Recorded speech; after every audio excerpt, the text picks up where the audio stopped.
الرحمن الرحیم نحمدہ ونصلی علی رسولہ الکریم۔ مشاہدین کرام، السلام علیکم ورحمۃ اللہ وبرکاتہ۔ یہ جس ناگہانی آفت و حرمان و سوہان سے عالم بشریت برسر پیکار ہے، وہ اس کے اپنے ہی اعمال کا نتیجہ ناسزاوار ہے۔ یہ انسان کی عدول حکمی اور سرکشی کا ہی پیشکار ہے۔ یہ آج جو انسان کی حالت زار و زبوں ہے، اس کا سبب اس کی کوتاہ اندیشی ہو کہ نادانستگی، کفر ہو کہ زندگی، بنیادی وجہ خدا کے احکامات کی نافرمانی اور سرتابی ہے۔ ہر چند کہ خدا رحمان و رحیم ہے اور اس نے اصل اور بڑے عذاب کو حشر کے دن تک مؤخر کیا ہوا ہے، مگر جب انسان کی ہٹ درمی اور روگردانی حد سے گزر جائے تو پھر اِنَّ بطشَ ربک لشدید، بے شک تیرے رب کی پکڑ بہت سخت ہے۔ قرآن پاک میں عذاب کے حوالے سے 12 مختلف جگہوں پر سیرو فی الارض کے الفاظ آئے ہیں، یعنی زمین میں گھومو پھرو اور دیکھو کہ پچھلے نافرمانوں کا کیا حال ہوا ہے۔ مثلاً سورہ الغافر کی آیت نمبر 21 دیکھیے، اولم یسیروا فی الارض فینظروا کیف کان عاقبۃ الذین کانوا من قبلہم کانوا هم اشد منهم قوة وآثارا فی الارض فاخذهم اللہ بذنوبہم وما کان لهم من اللہ من واق۔ کیا انہوں نے زمین کی سیر نہیں کی تاکہ دیکھ لیتے کہ جو لوگ ان سے پہلے تھے ان کا انجام کیسا ہوا؟ وہ ان سے زور اور زمین میں نشانات یعنی امارات وغیرہ بنانے کے لحاظ سے کہیں بڑھ کر تھے، تو خدا نے ان کو ان کے گناہوں کے سبب پکڑ لیا اور ان کو خدا کے عذاب سے کوئی بھی بچانے والا نہ تھا۔ تو کتاب ہدایت قرآن پاک بار بار اجتماعی اور انفرادی طور پر ان مفقود الخیر اور مفسدہ پرداز امتوں کا ذکر کرتا ہے جن پر قہر خداوندی نازل ہوا، اور بارہا کیے جانے والے یہ تذکرے محض اس لیے ہیں کہ بنی نوع انسان عبرت پکڑے اور خود کو ہلاکت میں نہ ڈالے۔ مثلا سورہ صاد کی آیات نمبر 12 سے 14 ہیں، قوم نوح وعاد وفرعون ذو الاوتاد وثمود وقوم لوط واصحاب الایکہ اولئک الاحزاب ان کل الا کذب الرسل فحق عقاب۔ قوم نوح اور عاد اور فرعون میخوں والا اور سمود اور قوم لوط اور ایکا والے، یہی وہ گروہ ہیں، ان سب نے رسولوں کو جھٹلایا اور عذاب کے مستحق ہوئے۔ تو عذاب کسی پر عذاب آیا، کسی پر کوئی عذاب آیا اور کسی پر کوئی۔ سورہ الحاقہ، فَأَمَّا ثَمُودُ فَأُهْلِكُوا بِالطَّاغِيَةِ وَأَمَّا عَادٌ فَأُهْلِكُوا بِرِيحٍ صَرْصَرِيٍّ عَاتِيَةٍ۔ پس جو سمود تھے انہیں ایک دردناک چیخ سے ہلاک کیا اور عاد تیز چلنے والی آندھی سے۔ تو سمجھنے والوں کے لیے قرآن پاک میں نور ہدایت ہے۔ سورہ القمر آیت نمبر 22، وَلَقَدْ يَسَّرْنَا الْقُرْآنَ لِلذِّكْرِ فَهَلْ مِن مُدَّكِرٍ، اور ہم نے قرآن کو آسان کر دیا ہے نصیحت کے لیے، کیا کوئی سمجھنے والا ہے؟ اسی طرح فرعون کا ذکر کرتے ہوئے ارشاد ربانی ہے کہ فَأَخَذْنَاهُ وَجُنُودَهُ فَنَبَذْنَاهُمْ فِي الْيَمِّ وَهُوَ مُلِيمٌ۔ ہم نے فرعون اور اس کے لشکر کو پکڑا اور انہیں دریا میں پھینک دیا اور وہ ملامت زدہ ہے۔ تو کتنی ہی قومیں گزری ہیں جو اپنے عروج پر پہنچیں اور خدا کی نافرمانی کی وجہ سے ان پر عذاب نازل ہوا اور پھر ان کی جگہ دوسری امتیں لائی گئیں۔ قرآن متنبہ کرتا ہے، سورہ محمد آیت 38، وَإِن تَتَوَلَّوْا يَسْتَبْدِلْ قَوْمًا غَيْرَكُمْ ثُمَّ لَا يَكُونُوا أَمْثَالَكُمْ۔ اور اگر تم روگردانی کرو گے تو وہ تمہاری جگہ اور لوگوں کو لے آئے گا اور وہ تمہاری طرح نہیں ہوں گے۔ اب سوال یہ پیدا ہوتا ہے کہ ٹھیک ہے، اللہ تعالیٰ کے پاس عذاب کے مختلف طریقے ہیں۔ مثلا سورہ العنکبوت کی آیت نمبر 40 ہے، فَكُلًّا أَخَذْنَا بِذَنبِهِ فَمِنْهُمْ مَنْ أَرْسَلْنَا عَلَيْهِ حَاصِبًا وَمِنْهُمْ مَنْ أَخَذَتْهُ الصَّيْحَةُ وَمِنْهُمْ مَنْ خَسَفْنَا بِهِ الْأَرْضَ وَمِنْهُمْ مَنْ أَغْرَقْنَا وَمَا كَانَ اللَّهُ لِيَظْلِمَهُمْ وَلَكِنْ كَانُوا أَنفُسَهُمْ يَظْلِمُونَ۔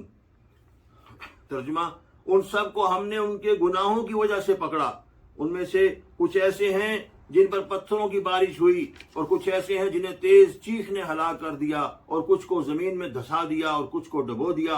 اور آخری بات دیکھیے کیا ایمان افروز ہے کہ اللہ نے ان پر ظلم نہیں کیا، انہوں نے خود اپنی جانوں پر ظلم کیا۔ مگر یہ جس کورونا سے ہم گزر رہے ہیں، کیا یہ محض ایک بیماری ہے، ایک وبا یا انفیکشن ہے جو وائرس کے سبب پھیلا ہے؟ تو اس کا حتمی جواب تو اللہ سبحانہ کو ہی معلوم ہے کہ یہ ایک عذاب ہے یا محض انفیکشن یا وبا۔ مگر انتباہی طور پر قرآن پاک کی ایک آیت آپ کے گوش گزار کرنا چاہتا ہوں، سورہ الفتح آیت نمبر 4، وَلِلَّهِ جُنُودُ السَّمَاوَاتِ وَالْأَرْضِ وَكَانَ اللَّهُ عَلِيمًا حَكِيمًا، اور اللہ کے پاس آسمان اور زمین میں لشکر ہیں، اور وہ خدا جاننے والا حکمت والا ہے۔ اسی طرح سورہ المدثر کی آیت نمبر 31 میں اللہ تعالیٰ فرماتے ہیں کہ اس کے لشکروں کو سوائے اللہ کے کوئی نہیں جانتا۔ وَمَا يَعْلُمُ جُنُودَ رَبِّكَ إِلَّا هُوَ وَمَا هِيَ إِلَّا ذِكْرَىٰ لِلْبَشَرِ۔ قرآن پاک کے عمیق مطالعے سے معلوم ہوگا کہ کورونا کے اس 2 سالہ عرصے میں جہاں عالم انسانی طرح طرح کے تشدد و ازدرار، صعوبت و مضرت، عقوبت و تعذیب سے گزرا ہے، وہیں قدم قدم پر قرآن پاک کی صداقت اور حق شناسی سامنے آئی ہے، جو اس بات پر دال ہے کہ قرآن حکیم آخری الہامی کتاب ہے۔ سورہ فصلت آیت 53، سَنُرِيهِمْ آيَاتِنَا فِي الْآفَاقِ وَفِي أَنفُسِهِمْ حَتَّى يَتَبَيَّنَ لَهُمْ أَنَّهُ الْحَقُّ أَوَلَمْ يَكْفِ بِرَبِّكَ أَنَّهُ عَلَى كُلِّ شَيْءٍ شَهِيدٌ۔ ہم انہیں کائنات میں اور خود ان کے اپنے اندر، ان کے اپنے اجسام میں ایسی نشانیاں دکھائیں گے حتیٰ کہ ان پر ظاہر ہو جائے گا، کیا تیرے رب کے لیے کافی نہیں کہ وہ ہر چیز پر گواہ ہے۔ اللہ تعالیٰ فرماتے ہیں سورۃ الاعراف آیات نمبر 182 183، وَالَّذِينَ كَذَّبُوا بِآيَاتِنَا سَنَسْتَدْرِجُهُم مِّنْ حَيْثُ لَا يَعْلَمُونَ وَأُمْلِي لَهُمْ إِنَّ كَيْدِي مَتِينٌ۔ اور جن لوگوں نے ہماری آیتوں کو جھٹلایا، ہم ان کو بتدریج اس طرح سے پکڑیں گے کہ ان کو علم ہی نہ ہوگا، اور میں ان کو مہلت دیے جاتا ہوں، میری تدبیر بڑی مضبوط ہے۔ انسان نے خدا کی تعلیمات کو اپنایا نہیں تو دیکھیے اس کا کیا انجام ہوا۔ کتنی ہی مرتبہ قرآن پاک میں حرام اور حلال معقولات کو تفصیلاً بتایا گیا ہے، مگر بنی نوع انسان کی اکثریت نے توجہ نہیں دی، جس کا خمیازہ آج پوری انسانیت کو اٹھانا پڑ رہا ہے۔ سورہ جاسیہ آیت نمبر 11، ھذا ھدی والذین کفروا بآیات ربہم لہم عذاب من رجز علیم۔ یہ ہدایت ہے، اور جن لوگوں نے اللہ کی آیات کی نفی کی ان کے لیے دردناک عذاب ہے۔ آج اس کورونا کے عذاب کی ہلاکت آفرینی دیکھیے کہ کوئی شخص اپنا ہو کے غیر قریبی عزیز کے جنازے پر بھی جانے سے گریزاں ہے، حتیٰ کہ ان کو عام قبرستانوں میں دفن کرنے کی بھی بالعموم مخالفت ہے۔ اور اب جو آیت مبارکہ میں آپ کے سامنے لا رہا ہوں وہ تو سبحان اللہ کورونا کے حوالے سے ایسے لگتا ہے جیسے اس عہد پرملال پر اس کا خاص الخاص اطلاق ہوتا ہے۔ اور آپ نے وہ منظر تو دیکھے ہیں، بلکہ اگر آپ طبی شعبے سے وابستہ ہیں تو آپ خود بھی اس سے گزرے ہوں گے کہ کورونا سے بچنے کے لیے میڈیکل کے عملے کو، ڈاکٹر ہوں کہ نرسیں یا دیگر متعلقین، کیا اضافی لباس پہننے پڑتے ہیں۔ مثلا سر کو پوری طرح ڈھانپنا ہے، اور پاؤں میں جوتوں کے لیے بھی خاص کور اس طرح استعمال کرنے ہیں کہ جسم کا کوئی حصہ ظاہر نہ ہو پائے۔ میں خود اس دوران خاص طور پہ کورونا میں ڈیوٹی کے دوران اسی طرح کے حفاظتی عمل کا حصہ رہا ہوں۔ اب انسان کی سر اور پاؤں سے وائرس کے دخول سے بچنے کی احتیاطات دیکھیے، اور یہ آیت سنیے، سورہ العنکبوت آیت نمبر 55، یوم یغشاہم العذاب من فوقہم۔ ذرا ذہن میں لائیے کہ ہم کیا کیا سر پہ پہنتے ہیں۔ یوم یغشاہم العذاب من فوقہم، فیس ماسک، طرح طرح کی کیپس، اور پھر پوری طرح کور کرنا۔ ومن تحت ارجلہم ویقول ذوقوا ما کنتم تعملون، اور جس دن عذاب انہیں ڈھانپ لے گا ان کے اوپر سے اور نیچے پاؤں سے، اور وہ کہے گا چکھو تم جو کرتے تھے۔ اسی کورونا کی شدت کے دنوں میں آپ نے دیکھا ہوگا کہ غیر مسلم ممالک میں لوگوں نے مسلمانوں سے اپیلیں کی، التجائیں کی کہ ہمارے لیے خصوصی دعائیں مانگو کہ کورونا سے نجات ہو، اور اس کے علاوہ بھی خصوصی اجتماعات میں دعائیں کی گئیں، جمعے کے خطبات میں خصوصی دعاؤں کا اہتمام کیا گیا۔ سورہ فصلت کی آیت نمبر 51 دیکھیے کہ وَإِذَا أَنْعَمْنَا عَلَى الْإِنسَانِ أَعْرَضَ وَنَأَىٰ بِجَانِبِهِ وَإِذَا مَسَّهُ الشَّرُّ فَذُو دُعَاءٍ عَرِيضٍ، اور جب ہم اس پہ انسان پہ انعام کرتے ہیں اور اس پہ نعمتیں نچھاور کرتے ہیں تو وہ اپنا منہ موڑ لیتا ہے اور پہلو بدل لیتا ہے، اور جب اسے مصیبت آتی ہے، مصیبت چھوتی ہے تو وہ لمبی چوڑی دعائیں مانگنے والا بن جاتا ہے۔ یعنی جب اسے مصیبت آتی ہے تو پھر لمبی چوڑی دعائیں ہیں۔ اسی طرح سورہ القلم کی آیت نمبر 30 دیکھیے کہ فَأَقْبَلَ بَعْضُهُمْ عَلَىٰ بَعْضٍ يَتَلَاوَمُونَ، اور وہ ایک دوسرے کو ملامت کرتے ہیں۔ کورونا کے دوران یہی ہوا کہ ایک ملک نے دوسرے کو مورد الزام ٹھہرایا کہ نہیں جی ہماری غلطی نہیں، غلطی تو بیسیکلی ان کی ہے۔ تاہم اپنی تمام تر تباہ کاریوں اور ہولناکیوں کے باوجود یہ کورونا یا دوسرے عذاب جو وقتاً فوقتاً نازل ہوتے رہے اپنی شدت میں اس عذاب کا ہمسر نہیں جو منکروں اور ظالموں کے لیے آخرت میں منتظر ہے۔ اللہ تعالیٰ سورہ سجدہ کی آیت نمبر 21 میں فرماتے ہیں وَلَنُذِيقَنَّهُم مِّنَ الْعَذَابِ الْأَدْنَىٰ دُونَ الْعَذَابِ الْأَكْبَرِ لَعَلَّهُمْ يَرْجِعُونَ، ہم انہیں بڑے عذاب سے پہلے چھوٹے عذاب کا مزہ چکھائیں گے، شاید وہ لوٹ آئیں۔ اسی مضمون کو سورہ القلم کی آیت نمبر 33 میں بیان کیا گیا ہے کہ كَذَٰلِكَ الْعَذَابُ وَالْعَذَابُ الْآخِرَةِ أَكْبَرُ لَوْ كَانُوا يَعْلَمُونَ، یوں ہوتا ہے عذاب اور آخرت کا عذاب اس سے بڑا ہے کاش کہ وہ علم رکھتے۔ اب سوال یہ پیدا ہوتا ہے کہ وہ کیا خطا تھی جس کی وجہ سے کورونا جیسا عذاب انسانوں پر نازل ہوا؟ اس کا جواب قرآن پاک میں مضمر ہے، جہاں ایک دو نہیں کئی آیات مبارکہ میں اس بات پر زور دیا گیا ہے کہ انسان حلالن طیبن یا حلال پاک صاف رزق کھائے۔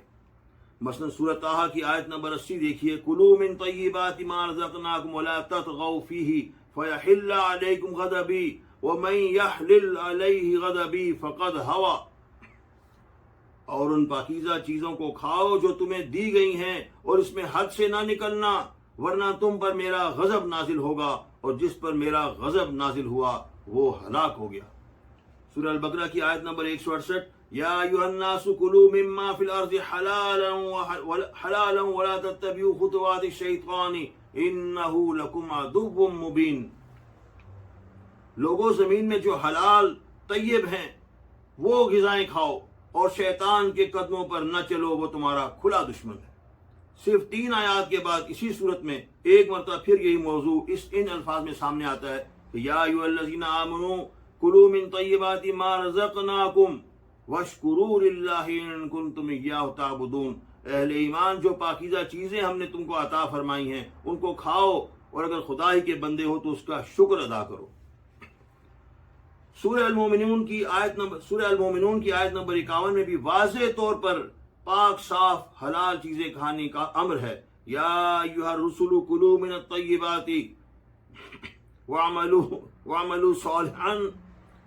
صالحا انی بما تعملون علیم، اے پیغمبرو پاکیزہ چیزیں کھاؤ اور نیک عمل کرو، تم جو کرتے ہو اس سے میں واقف ہوں۔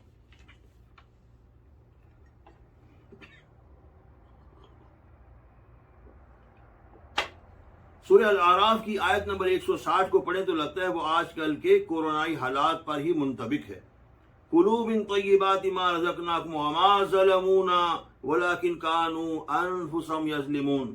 اب دیکھیے ایک جگہ ذکر آیا ہے رزق کا اور ساتھ ہی کہ ظلم کا، کہ ہم نے ان پر ظلم نہیں کیا، انہوں نے خود اپنی جانوں پر ظلم کیا، اور جو پاکیزہ چیزیں ہم تمہیں دیتے ہیں انہیں کھاؤ، اور ہم نے ظلم نہیں کیا بلکہ انہوں نے خود اپنی جانوں پر ظلم کیا۔ ایسے لگتا ہے کہ جیسے اس آیت میں کہا جا رہا ہے کہ اگر تم نے حلال چیزیں نہ کھائیں تو جو نقصان اٹھاؤ گے وہ نقصان تمہاری وجہ سے تم پر آئے گا۔ اللہ تعالیٰ نے قرآن پاک میں جن حلال چیزوں کا ذکر کیا ان میں چوپائے، مویشی، نباتات اور مچھلی یا معقولات بحری کا ذکر ہے، تاہم احادیث میں ان چیزوں کے بارے میں مفصل بتایا گیا ہے جو محرمات یا ممنوع معقولات میں شامل ہیں۔ سورہ النحل کی آیت نمبر 14 میں اللہ تعالیٰ فرماتے ہیں وَهُوَ الَّذِي سَخَّرَ الْبَحْرَ لِتَأْكُلُوا مِنْهُ لَحْمًا طَرِيًّا، اور اس نے سمندر مسخر کیا تاکہ تم تازہ گوشت کھا سکو۔ مچھلی کی افادیت بہت زیادہ ہے، یہ دل کے لیے بھی نہایت اچھی ہے۔ سورہ انعام کی آیت نمبر 141 میں اللہ تعالیٰ نے نباتات اور پھلوں کے بارے میں بتایا ہے کہ انہیں کھاؤ اور اس میں مساکین کا بھی حصہ رکھا جائے۔ وهو الذي انشأ جنات معروشات وغير معروشات والنخل والزرع مختلفا اكله والزيتون والرمان متشابها وغير متشابه كلوا من ثمره اذا اثمر وآتوا حقه يوم حصاده ولا تسرفوا انه لا يحب المسرفين۔ اور خدا ہی تو ہے جس نے باغ پیدا کیے، چھتریوں پر چڑھائے ہوئے بھی اور نہیں بھی چڑھائے ہوئے، اور کھجور اور کھیتیاں جن کے طرح طرح کے پھل ہوتے ہیں، اور زیتون اور انار جو بعض باتوں میں ایک دوسرے سے ملتے ہیں۔ جب یہ چیزیں پھلیں تو ان کے پھل کھاؤ، اور جس دن پھل توڑو اور کھیتی کاٹو تو خدا کا حق بھی اس میں سے ادا کرو، اور بیجا نہ اڑاؤ کہ خدا بیجا اڑانے والوں کو پسند نہیں کرتا۔ اسلام نے جنگلی جانوروں بالخصوص وہ جانور جو درندوں کی فہرست میں آتے ہیں یا جو شکار کرنے والے جانور ہیں، دانتوں سے یا پنجوں سے ان کو حرام قرار دیا ہے۔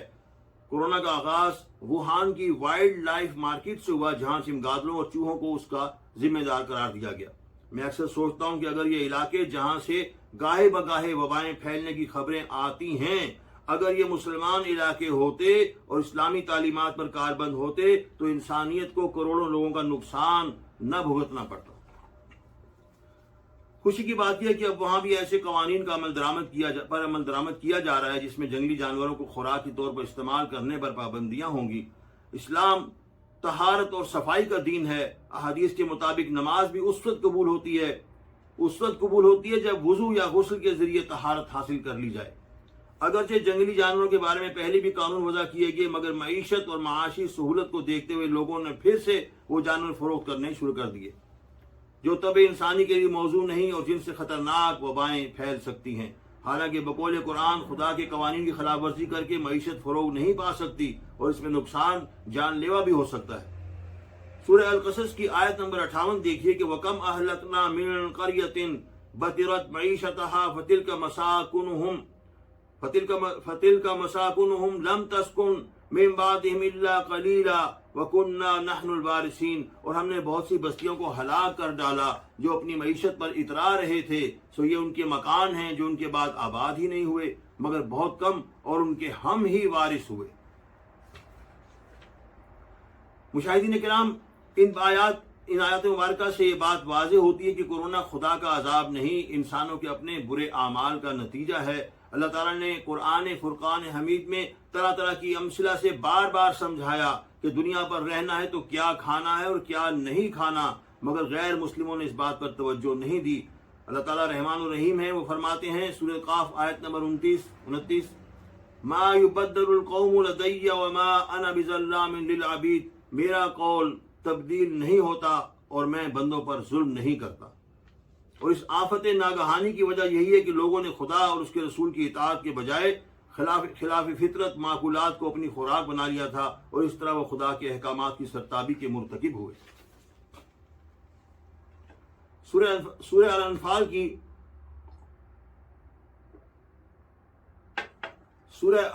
کی آیت نمبر 13 میں اللہ تعالیٰ فرماتے ہیں ذالک بأنہم شاقوا اللہ ورسولہ ومن یشاقق اللہ ورسولہ فإن اللہ شدید العقاب ومن یشاقق اللہ ورسولہ فإن اللہ شدید العقاب۔ یہ سزا اس لیے دی گئی کہ انہوں نے خدا اور اس کے رسول کی مخالفت کی، اور جو خدا اور اس کے رسول کی مخالفت کرتا ہے تو اللہ بھی سخت عذاب دینے والا ہے۔ احادیث مبارکہ میں حرام اور حلال کی مکمل تمیز کرا دی گئی ہے۔ ان ارشادات کی خلاف ورزی کرنے والے اللہ کے عذاب کو دعوت دیتے ہیں۔ سورہ الحشر آیت نمبر 7 وما آتاکم الرسول فخذوہ وما نہاکم عنہ فانتہوا واتقوا اللہ ان اللہ شدید العقاب۔ سو جو چیز تم کو پیغمبر دیں وہ لے لو، اور جس سے منع کریں اس سے باز رہو، اور خدا سے ڈرتے رہو، بے شک خدا سخت عذاب دینے والا ہے۔ شریعت میں کیا حرام ہے اور کیا حلال ہے یہ ایک الگ موضوع ہے، تاہم صحیح مسلم کی حدیث نمبر 4988 پر ہی اکتفا کرتا ہوں، اسے آپ کے گوش گزار کروں گا کہ عن ابن عباس قال نہى رسول اللہ صلی اللہ علیہ وسلم عن كل ذی ناب من السباع وعن كل ذی مخلب من الطیر۔ حضرت ابن عباس رضی اللہ عنہ سے روایت ہے کہ فرماتے ہیں رسول اللہ صلی اللہ علیہ وسلم نے ہر ایک دانت والے درندے اور ایک پنجے والے پرندے کا اور ہر ایک پنجے والے پرندے یعنی جو دانت سے شکار کرتے ہیں یا پنجے سے شکار کرتے ہیں ان کا گوشت کھانے سے منع فرمایا ہے.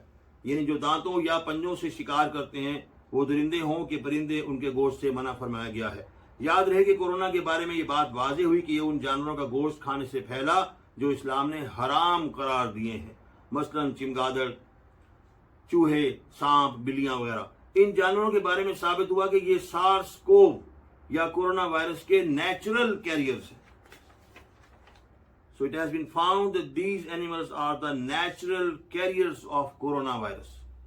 در حقیقت قرآن پاک میں جن محرمات کو حرام قرار دیا گیا ہے آج انہیں استعمال کرنے والے طرح طرح کے عوارض کا شکار ہیں. شراب جس کے بارے میں قرآن اور احادیث دونوں میں واضح طور پہ منع کیا گیا ہے اسے پینے والے جگر لے کے بیٹھے ہیں. یورپ اور ان ممالک میں جہاں شراب کے رسیاں موجود ہیں وہاں لیور سروسز اور جگر کے کینسر کے مریضوں سے اسپتال بھرے پڑے ہیں.